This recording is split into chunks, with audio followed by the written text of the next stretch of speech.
말씀은 사도행전 1장 4절에서 5절까지의 말씀입니다. 우리 신약 성경으로 187면에 있습니다. 사도행전 1장 4절과 5절 말씀입니다. 신약 성경 187면입니다. 사도행전 1장 4절, 5절 제가 말씀을 읽어드리겠습니다. 사도와 함께 모이사 그들에게 분부하여 이르시되 예루살렘을 떠나지 말고 내게서 들은 바 아버지께서 약속하신 것을 기다리라. 요한은 물로 세례를 베풀었으나 너희는 면하지 못하여 성령으로 세례를 받으리라 하셨느니라. 아멘. 누가는 이 사도행전을 기록하면서 1절과 2절을 통하여서 예수님의 일생을 간단하게 요약하고 있습니다. 3절에서는요, 복음의 핵심, 십자가와 부활을 이야기하죠. 4절에 이르러서 예수님께서 예수님의 사도들, 제자들과 함께 모여 있다는 사실을 밝히고 있습니다. 함께 모여 있다는 것은요, 식사의 모임, 그 교제의 모임 가운데 주님께서 그들을 이끄시고 있는 거죠. 그러면서 함께 모여 있는 자들에게 이렇게 명령하십니다. 예루살렘을 떠나지 말라. 분부했다는 것은 명령했다는 거예요. 함께 모여 있는 사람에게 떠나지 말고 계속해서 함께 모여 있으라. 이 모임을 흩지 말라. 이렇게 말씀하고 있는 겁니다. 그 모임의 중요성, 함께 모여 있는 것의 중요성에 대해서 예수님이 말씀하시는 거죠. 왜 모여 있는 것이 중요해요? 그렇게 모여 있을 때 아버지께서 약속하신 성령이 그들 가운데 임하시기 때문에 그렇습니다. 함께 모여 있을 때 성령의 세례가 그들 가운데 있게 되어지기 때문에 주님께서는 너희가 함께 모여서 성령을 기다리라 이렇게 그들에게 명령하신 거죠. 성령을 왜 받아야 돼요? 왜 함께 모여 있음을 통해서 성령을 기다려야 됩니까?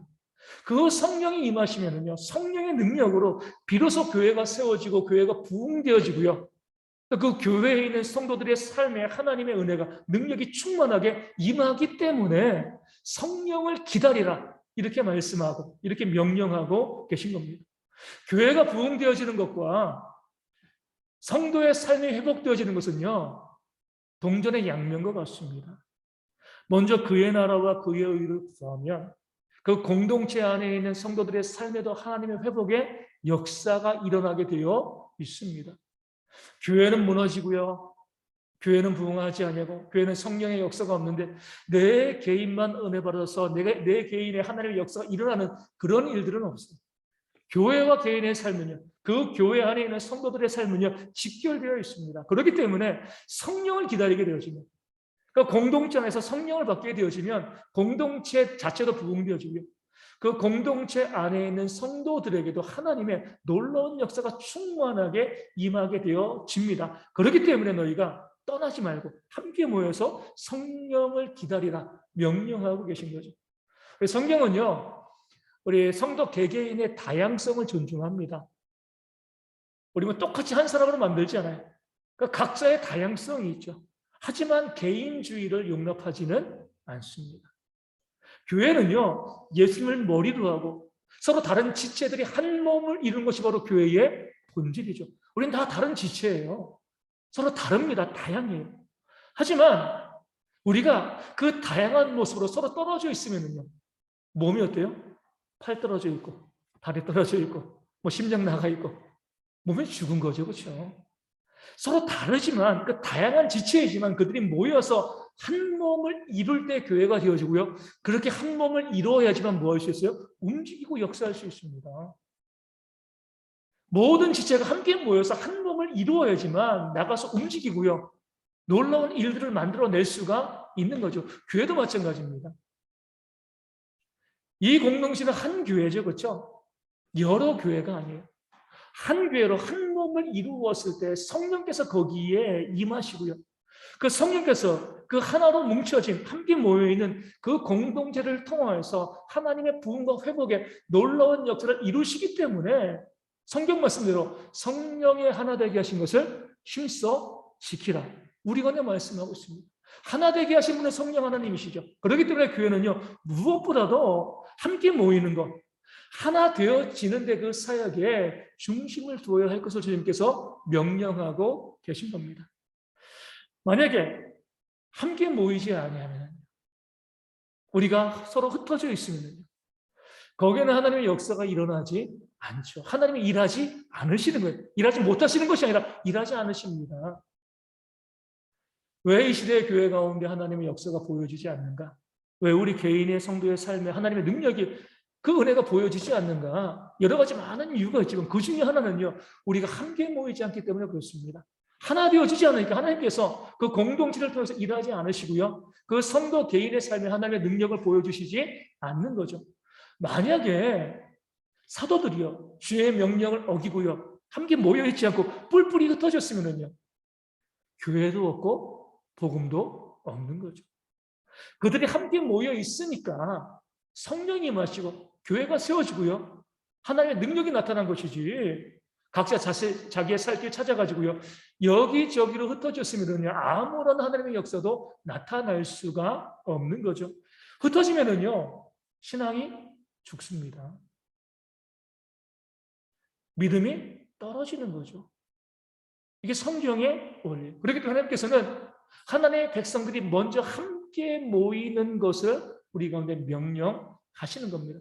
우리가 이스라엘 백성들의 출애굽 역사를 통해서 보면, 아니 어떻게 이스라엘 백성들이 애굽을 떠나서 가나안 정복 전쟁의 그 놀라운 역사를 감당할 수 있었을까? 그 힘은 어디 있었을까? 그들의 힘은요, 함께 모이는 것 가운데 있었습니다. 요셉이 애굽의 총리였을 때 그 야곱의 모든 이 자녀들이 애굽 땅으로 이주하잖아요. 이주해서 어디로 갔습니까? 애굽에 고센 지역에 갔습니다. 여기 하나님의 놀라운 섭리가 있는 거예요. 애굽 사람들은요, 이스라엘 백성들이 애굽으로 왔을 때에 자신들과 그들을 섞여 살게 하지 않았습니다.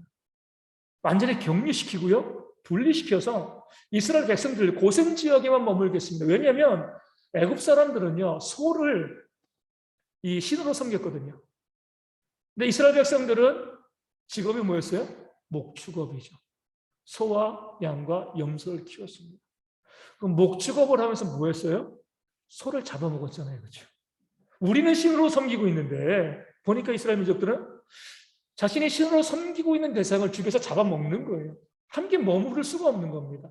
그렇기 때문에 야곱의 모든 아들들, 가족들이 애굽에 왔을 때 너희는 이 고센 땅에 머무르고 딴 데 가지 마, 섞이지 마.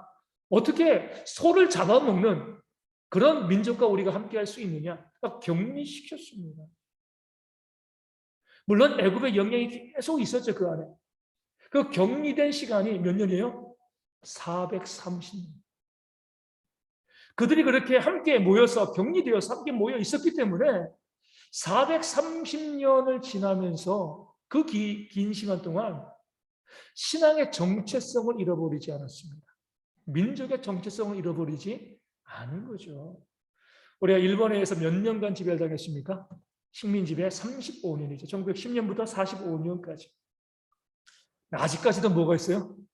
그 영향이요, 이 땅 가운데 남아 있습니다. 35년, 고작 35년 지배 당했는데도 불구하고요, 그 영향이 지금까지도 살아서 또 우리를 시끄럽게 만들고 있잖아요. 430년이면은요, 섞여 살면은요, 민족이 존재할 수가 없습니다. 애굽 민족이 되어지는 거죠. 그런데 그들이 430년 동안 그 신앙의 정체성을 유지할 수 있었던 이유는 함께 모여 있었습니다. 이 고센 지방에 그들끼리 모여 있으니까 아무리 애국의 영향이 와도요, 늘 만나는 것이 이스라엘 백성들. 그들과 함께 이야기하고 함께 예배하고 제사하고 함께 모여 있었기 때문에 그들이요, 신앙의 정체성, 믿음을 유지할 수 있었고, 그럴 때 그 힘으로 출애굽하고요, 가나안 정복 전쟁을 승리하는 그런 역사가 일어난 거죠. 그러게 성경은요, 우리 히브리서 우리 10장 24절 25절 말씀을 통해서 서로 돌아보아 사랑과 선행을 격려하며 모이기를 피하는 어떤 사람들의 습관과 같이 하지 말고 오직 권하여 그날이 가까움을 볼수록 더욱 그리하자 말씀하고 있습니다. 뭐라는 거죠? 믿는 사람들은요, 우리 교회는 서로 모여야 된다는 거죠. 서로 돌아보는 것이에요. 사랑과 선행을 격려해서 모이기에 힘쓰는 것이 하나님의 공동체의 힘이 되어지는 거죠. 그날이 가까움을 볼수록, 그러니까 재림의 날이 가까움을 볼수록 더욱 그리하자. 마지막 때가 가까우는 것을 우리가 바라보고 종말의 신앙을 가지고 있으면요, 모이기에 힘쓰는 것이 교회의 본질이 되어야 한다는 겁니다. 실상은 어때요? 종말은 점점 가까워오고 있습니다. 근데 교회마다 모이기에 힘쓰고 있나요? 그렇지 않잖아요. 30년 전, 4, 50년 전까지만 하더라도 정말 먹고 사는 것이 인생의 목적이었어요. 먹고 살기 힘들었습니다. 일도 너무나 많이 했고요. 시간적인 여유도 없어요. 모일 수 있는 환경이 아니었어요. 그런데 그런 환경 가운데서도 열심히 모였잖아요. 철야 기도도 하고요. 예배도 열심히 참여하고 교회 중심으로 살았습니다. 세상에서 6일 동안 계속 일하고 지쳐도요. 주일날 교회에 와서 예배하고 또 금요일에 철야 기도하고 교회가 모이기를 힘썼을 때에 그 교회를 통해서 성도를 통해서 이 땅 가운데 얼마나 놀라운 역사가 일어났습니까? 지금은 어때요? 먹고 살만하잖아요. 그렇죠? 그때에 비하면요. 정말 먹고 살만해. 시간적 여유도 많아요. 주 5일째입니다. 모일 수 있는 모든 환경들이요. 정말 다 구비되었습니다. 그런데 그때만큼 모이고 있습니까? 안 모이죠. 정말 모이기 힘들었을 때도요. 그렇게 열심히 모여서 하나님의 역사를 경험했는데 지혜가 없어요. 더 시간이 있으면 더 모여서 우리 가운데 부어주시는 그 은혜를 경험해야 되는데 더 시간이 있고요. 더 모일 수 있음에도요. 이런 핑계 되어지고 저런 핑계 되어지고 모이지 않습니다. 모이기를 패하는 거죠. 모이고자 하면 싫어. 굳이 가야 돼. 그러니까 교회가 덩치는 커지고요. 그러니까 성도들의 삶에 여유는 있는데 교회를 통해서도 세상에 어떤 영향력도 발휘할 수 있고요. 성도 개인의 삶에도 하나님의 능력이 나타나지 않는 겁니다. 모이지 않았기 때문에 그래요. 여기에 부채질한 것이 바로 코로나죠. 그렇죠? 어쩔 수 없이 모이지 못하는 부분들은 인정하지만 이제는 이런 이야기가 나와요. 코로나 이후에도 우리가 온라인으로 모이자. 굳이 교회 가야 돼? 굳이 모여야 돼? 이렇게 말하는 사람들이 이 땅 가운데 많이 있습니다. 모이기를 패하는 것의 습관들이요. 지금 이 땅에는 그리스도인들의 종말은 다가오고 있는데 더 열심히 모여야 되는데 모이기를 패하는 모습들이 우리 가운데 점점 많아지고 있는 거죠. 성경은요. 이런 것을 분명히 정죄하고요. 부정하고 있습니다. 서로 돌아보고요. 사랑과 선행을 격려하는 것이 하나님의 능력을 힘입는 길입니다. 주의 은혜를 받는 길이 되어지는 거죠. 이스라엘 백성들이 고센지방에 함께 모여 있었기 때문에 힘이 있었고요. 성령의 능력 가운데 출애굽하고요. 우리 가나안 땅을 정복 전쟁을 한 거죠. 모여 있을 때 하나님이 역사하시는 겁니다. 그들에게 힘을 주시고요. 그 공동체도 살고요. 그 개인도 그 가정도 살아나는 거예요. 먼저 그의 나라 의를 구하기 때문에 이 모든 것을 도와주시는 역사가 그들 가운데 일어나게 되어지는 겁니다. 그렇기 때문에 사단은요. 자꾸 모이지 않도록 만들어요. 모이면 하나님의 역사가 일어나거든요. 교회를 통해서도 성도와 그 가정을 통해서도 하나님의 역사가 일어나는데 모이지 않으면요. 아무런 역사가 일어나지 않습니다. 그러니까 사단이 힘쓰고 애쓰는 것은요. 안 모이도록 하는 거예요. 그러니까 우리 가운데 굳이 모여야 돼? 꼭 모여야 돼?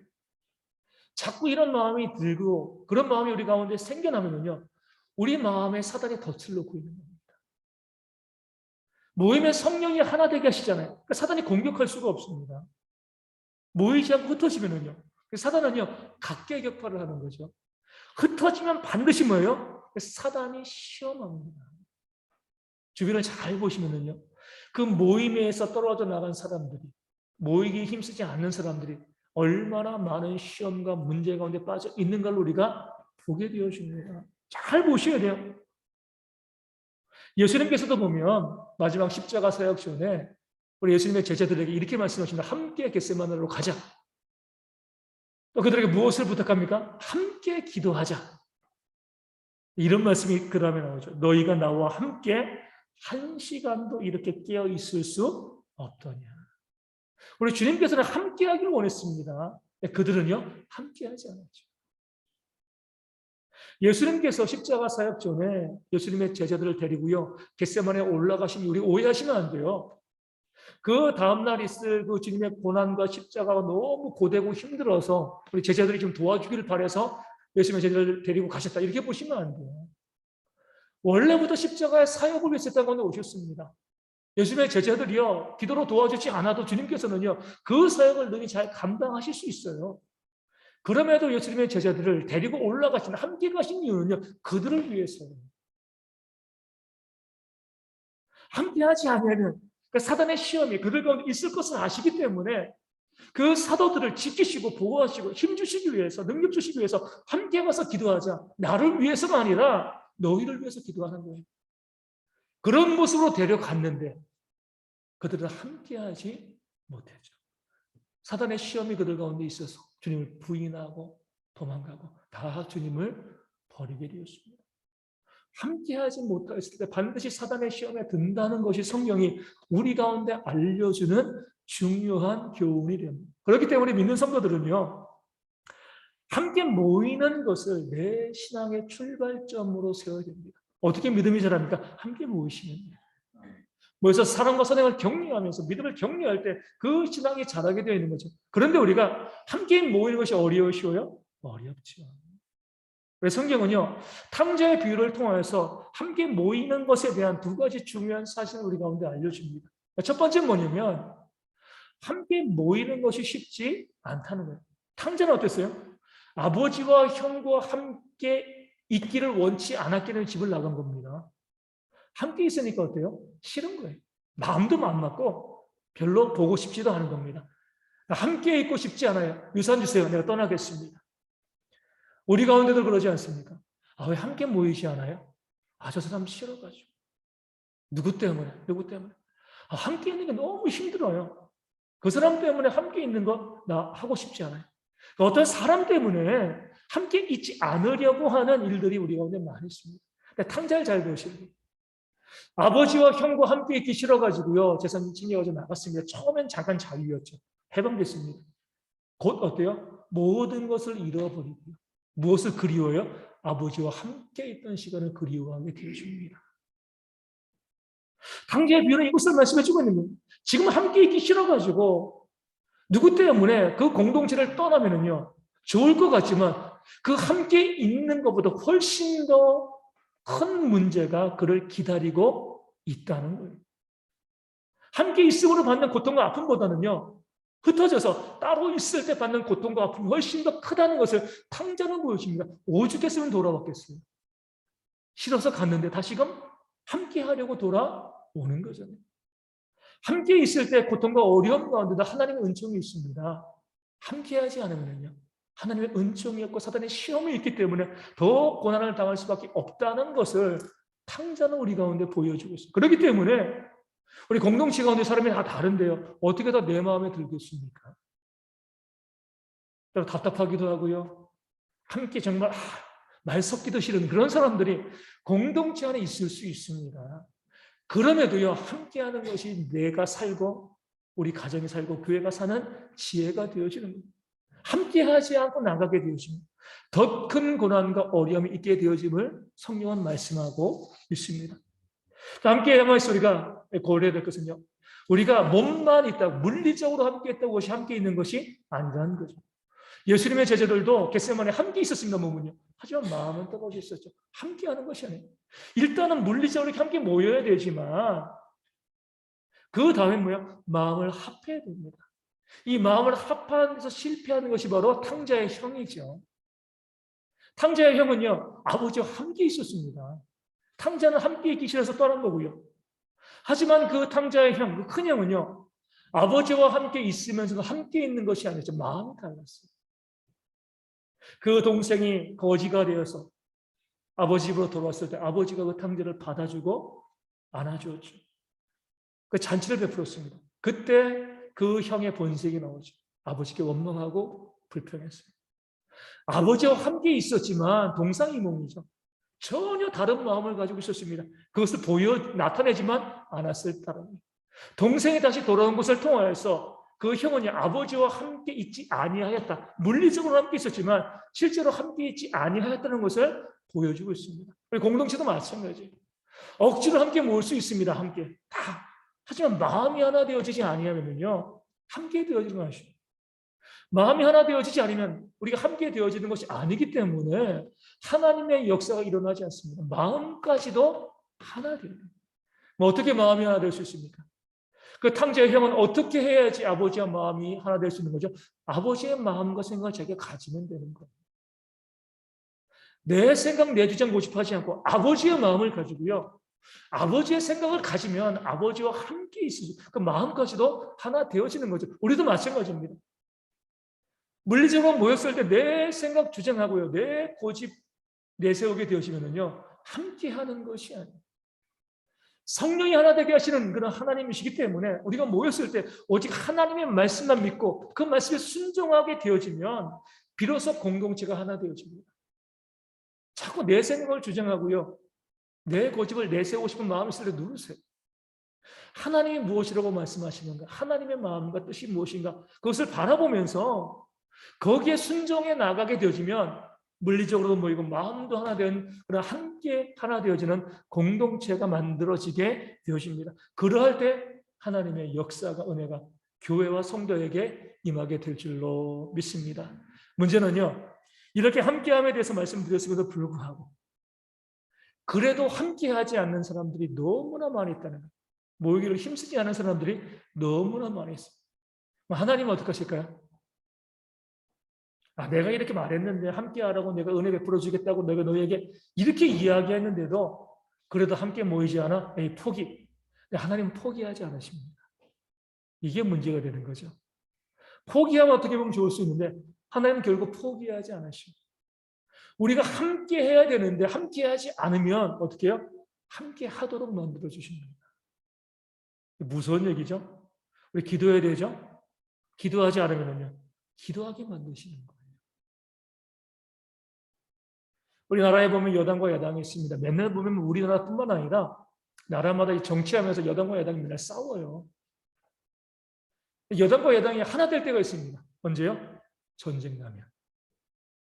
전쟁이 나면 여당과 야당이 싸우지 않아요. 일단 급한 불을 먼저 꺼야 되니까 여당과 야당이 하나 됩니다. 예전에 우리가 이제 중국의 역사를 보면 우리 공산당과 우리 국민당이 있었잖아요. 그들이 국공합작을 합니다. 언제요? 일본과 싸우려. 나중에 이제 공산당이 국민당을 이겼지만 어찌되었건 공통의 적이 있으면은요, 우리 함께 되어질 수가 있는 겁니다. 우리 교회도 마찬가지. 우리 하나님, 우리가 함께 하기를 원하십니다. 왜냐면은요, 우리가 함께함을 통하여서 하나님의 은혜를 사모하는 것 이상으로 하나님께서는 우리 가운데 은혜 주시길 원하십니다. 우리는 하나님의 역사를 기대하잖아요. 하나님은 원치 않는데 우리가 기대하는 게 아니에요. 우리가 하나님의 역사를 기대하는 것 이상으로 하나님은 우리가 역사를 보여주기를 원하십니다. 더 강력해요. 어떻게 해서건 우리를 하나 되게 만드시는, 함께 모이도록 만드시는데 그렇게 하지 아니하면 우리 교회의 삶에 문제를 주시는 겁니다. 거기 하나님의 사인입니다. 제발 함께 하라는 거예요. 그렇게 함께 하라고, 함께 모이라고 이야기했음에도 불구하고 왜 함께 모이지 않아? 우리가 감당할 수 없는 큰 문제를 우리 가운데 주실 때 우리가 거기에 하나님의 사인이 있고 하나님의 계획이 있다는 것을 아셔야 돼요. 함께 모이기를 요구하시고 원하시는 거예요. 문제와 어려움과 아픔이 우리 가운데 다가올 때 우리를 부르시고요, 은혜를 주시기 위한 하나님의 강권적인 사랑이 그 안에 있다는 것을 우리가 깨달아 알아야 합니다. 물론 정말 어리석은 공동체가 있습니다. 문제와 어려움이 공동체 가운데 다가올 때요, 오히려 다투고 싸우고 뿔뿔이 흩어지는 그런 공동체가 있습니다. 거긴 이야기할 게 없어요. 소망이 없습니다. 하지만 문제와 어려움이 우리 가운데 다가올 때 그것 때문에 우리가 함께 모여서 기도하고 서로 사랑과 선행을 격려하면서 공동체를 만들어 가면은요, 반드시 하나님의 은혜와 회복의 역사가 그 공동체와 개인과 가정 가운데 임하게 되어질 줄로 믿습니다.